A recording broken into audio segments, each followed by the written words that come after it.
नमस्कार दोस्तों, आज की इस वीडियो में हम लोग इस सवाल का सलूशन सीखेंगे। सवाल कर रहा है, यदि वृत्त की जीवा तथा त्रिज्या की लंबाई क्रमशः 16 सेमी तथा 17 सेमी हो तो वृत्त के केंद्र से जीवा की लंबिक दूरी है।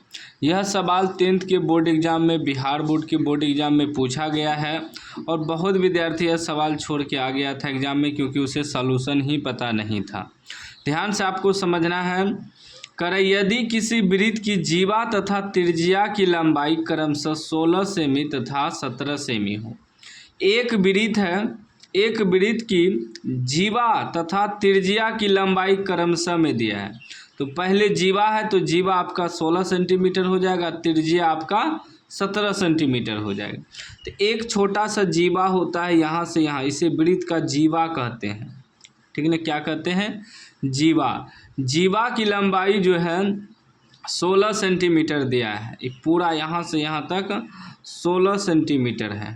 ठीक, उसके बाद त्रिज्या की लंबाई 17 है। या ऐसे त्रिज्या खींच सकते हैं, ऐसे त्रिज्या, ऐसे मतलब किसी बगल भी त्रिज्या खींच सकते हैं। केंद्र से ऐसे खींचेंगे त्रिज्या हो जाएगा।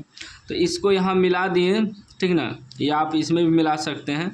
तो त्रिज्या कितना है? 17 है। मान लीजिए ये ओ केंद्र है, पी और क्यू आपका जो है जीवा है, और इसको मान लीजिए यहाँ पी क्यू ओ हो गया, इसका कुछ भी मान दे देते हैं आर, यहाँ ई बिंदु, इसका नाम आर दे देते हैं। ठीक, तो यहाँ ध्यान से समझिएगा, जब चित्र बन जाएगा तो सवाल भी सॉल्व हो जाएगा।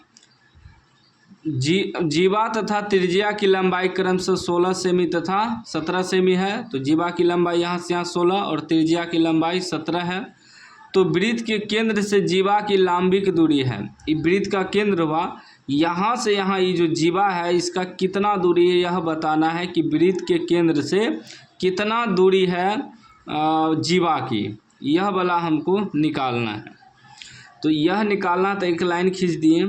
अब जब इस पे हम लंब ऐसे खींचेंगे बीचों बीच, तो यहाँ समकोण बनेगा, 90 डिग्री का कोण बनेगा। जब ये 90 डिग्री का कोण बनेगा तो ये आपका हो गया लंब, ये हो गया आधार, ये हो गया कर्ण। ठीक ना। तो यहाँ से यहाँ 16 सेंटीमीटर है, तो जब बीचों बीच इसमें लाइन देंगे तो ये हमारा 8 cm हो जाएगा और ये भी 8 cm हो जाएगा, दो भागों में बंट जाएगा। 8 cm यहाँ से यहाँ और यहाँ से 8 cm, दोनों मिला के टोटल 16 cm हो जाएगा। ठीक है, तो हमें अब ई निकालना है, केंद्र से जीवा की लंबिक दूरी मतलब लंबाई निकालना है। यहाँ लिख देंगे वृत्त की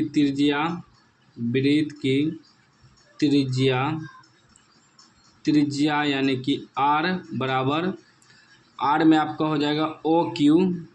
ठीक ना, आर बराबर त्रिज्या 17 सेमी, या ओ क्यू भी डाल सकते थे। और जीवा की लंबाई कितना दिया है? आर 16 cm, या ऐसे भी लिख सकते हैं ओ क्यू बराबर 17 cm, कोमा पी क्यू 16 दिया है, लेकिन जब आधा आधी किए तो ये आर क्यू हो जाएगा। ठीक है ना, पी क्यू बराबर 16 cm और आर क्यू कितना हो जाएगा? आधा आधी कर दिए, 8 इधर 8 इधर। जब भी जीवा है, जीवा पर अगर कोई भी लंब डालेंगे तो उसे दो भाग में बांट देता है। केंद्र से जो भी लंब खींचेंगे तो हमेशा दो भाग में बंट जाता है। तो 8 cm इधर, 8 cm इधर, तो आर क्यू हमारा हो जाएगा 8 cm। ठीक, हमें निकालना है ओ आर, ई बिंदु का नाम आर दे दिए हैं। ठीक ना, हमें ओ आर निकालना है।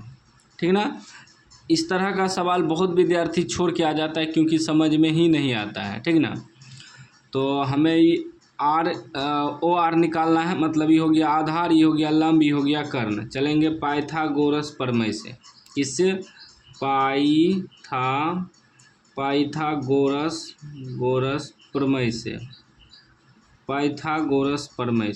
पाइथागोरस प्रमेय का सूत्र क्या होता है? कर्ण का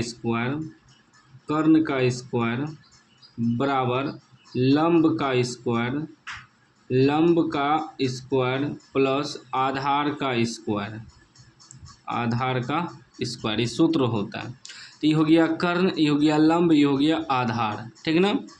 तो कर्ण आपका हो गया ओ क्यू का स्क्वायर बराबर लंब हो गया ओ आर का स्क्वायर प्लस आधार हो गया आपका आर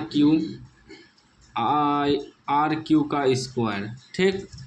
तो कर्ण कितना है 17 है, तो 17 का स्क्वायर बराबर ओ आर तो हमें निकालना है, ओ आर का स्क्वायर रहने दीजिए प्लस आर क्यू दिया है 8, तो 8 का स्क्वायर, 17 का स्क्वायर हो जाएगा 289 बराबर ओ आर स्क्वायर प्लस 8 का स्क्वायर 8 64।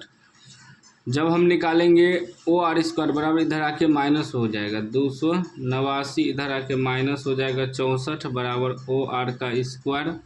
घटाइए तो 9 में से 4 घटेगा 5, 8 में से 6 घटेगा 2 225 बच जाएगा बराबर ओ आर स्क्वायर। जब यहाँ से स्क्वायर हटाएंगे तो इस पर रूट हो जाएगा, रूट अंडर 225 बराबर ओ आर, ठीक है ना। स्क्वायर हटाए तो रूट आ गया, 225 का वर्गमूल 15 निकल जाता है, तो 15 बराबर ओ आर। ओ आर क्या है, ओ आर जो है, ओ आर क्या है, जीवा और केंद्र की दूरी है। तो लिख देंगे ओ आर यानी कि जीवा और केंद्र की लांबिक दूरी कितना निकल गया 15 cm या 15 सेंटीमीटर भी कह सकते हैं। तो 15 यानी कि बी राइट आंसर हो जाएगा, ठीक ना। देखिए कितना आसान सवाल है, बस थोड़ा समझना था। वीडियो अच्छा लगा हो तो लाइक कर दीजिए, चैनल को सब्सक्राइब कर दीजिए और घंटी को दबा के ऑल कर दीजिए।